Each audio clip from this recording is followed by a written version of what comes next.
there that's sleeping while my guitar. But you'd rather hear Neil Diamond. When it began, wow. I can't begin to know when, Lord, but I know it's going strong. Oh yeah. It wasn't the spring. Or how about Maggie Me? Wake up, Maggie, I think I got something to say to you.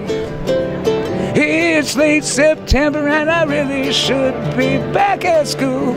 I told you, Don, you have to take it the wrong way. It's like heart. Well, of course, I never have. God bless America. Well, there he goes again. I'll tell you. You know, it could be Johnny Carson. Oh, my God. And I was Joan Rivers. I'll stop my face and see more knives than Benihana. Oh, my God. Hey, I'm glad to be here at NAMM. All of me. Awesome. All the voices in your head. We got Ukulele Ray here, who's been playing ukulele since he was 4 years old. Talk about your history. You were born in Hawaii? No, San Francisco. I'm a San Francisco native, But your parents are Hawaiian. San Francisco, open your golden gate. You let no neighbor wait outside your door. You ain't heard nothing yet. No, sir. Now cut it out, Jack. Why the ukulele? Was it around the house? Well, yeah, my family's from Kaimaki, Hawaii. Okay. And both my grandfathers played ukulele. And I'm the only kid out of all the nieces and nephews that took to the ukulele. And, you know, it's simple and easy to play. And I just started playing right away as a kid. My grandfathers inspired me. So I learned the old Hawaiian, songs like... Don't sing Aloha when I go. Or Tiny Bubbles. Oh, tiny bubbles in the wine makes you happy, makes you feel fine. Then you got Elvis. Ain't nothing but a hound dog crying all the time. And I had my own Las Vegas show called Ukapalooza. Oh, you did? Yes. You were a residency there. Yep. It was at the Las Vegas Rocks Cafe on Fremont Street. It featured the American Pinup Girls. But I would do a song from each era with a pinup girl, like the hula pinup girl, the sailor pinup girl, the bobby socks pinup girl, each decade. Yeah, actually. And then in between the song numbers, I would do comedy and impressions of artists from the day. Like Wayne Newton. Oh, Shwani, oh, I love you, my dear Shwani. I give the world. I tell you, hey, lady, these boys will tell you, everybody loves somebody sometime, I'm one of those old characters, Tell you, you can't even catch up with my own self half the time. Woohoo! Ding! Crazy, man, crazy. But I added a lot of personality, to the ukulele. In fact, I wouldn't even be Ukulele Ray if it wasn't for George Harrison. Speak about that. Well, George came to my home in 1987. You met him? Yes, I did. And it was the ukulele that brought us together. In fact, I was blown away that George was even into ukuleles, because at the time I had over 1,000 ukuleles. In fact, you could go on YouTube and search ukulele museum. I'm the only one in the world that has had an actual ukulele museum. I'm the only one that comes up. And you'll see videos of my home in San Francisco, where not only did I have ukuleles, but all the ephemera and all the nostalgic stuff that goes along with it.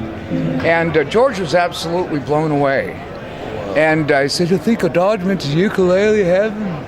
Wow. And which is one of the reasons why, a lot of my shows and everything I do a tribute to George. In fact, I wear the Sgt. Pepper jackets in honor of George. Absolutely. Because George told me back in 1987, that I should be playing ukulele professionally. And I told you weren't in the 80s? You weren't playing it professionally? No, I was opening for headliners in Las Vegas. I lived in Vegas for 20 years. Please release me, let me go. Engelbert, Paul Anka. And I was content doing comedy and impressions. And I told George, I said, George, I played ukulele as a kid.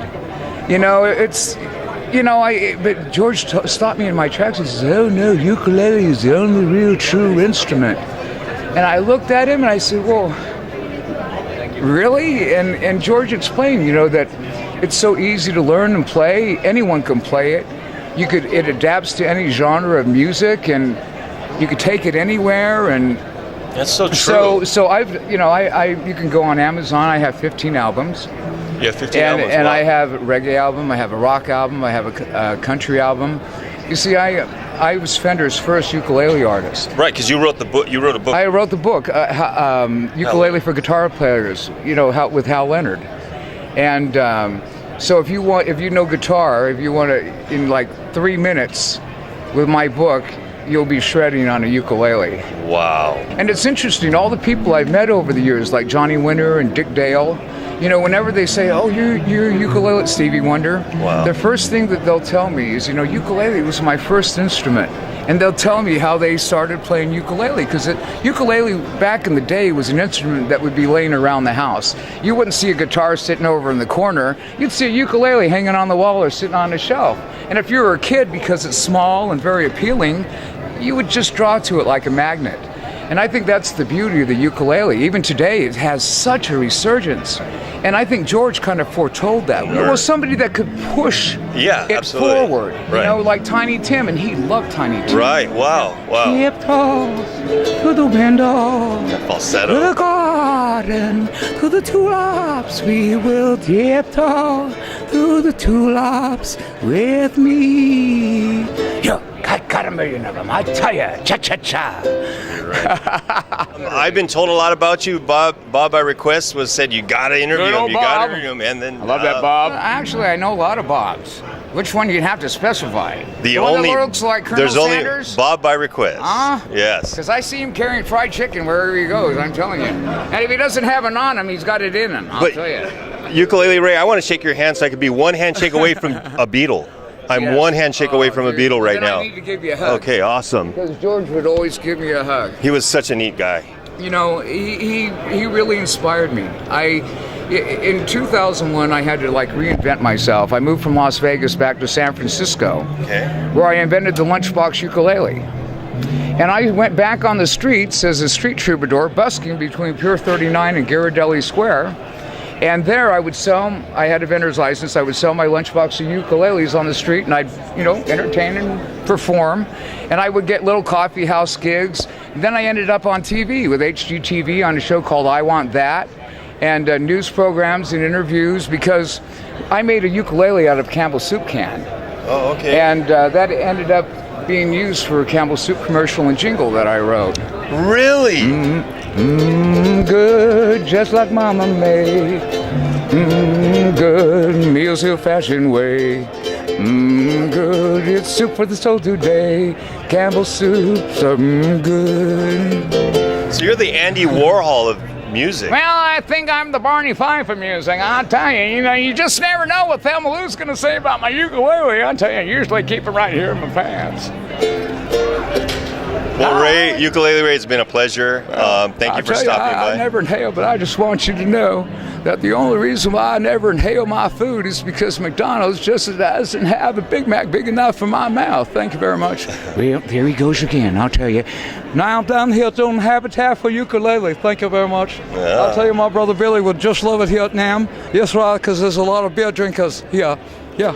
And all I ever wanted was a kinder and gentler ukulele. Yeah. And the only reason why I won't do Trump is because his wife won't do him.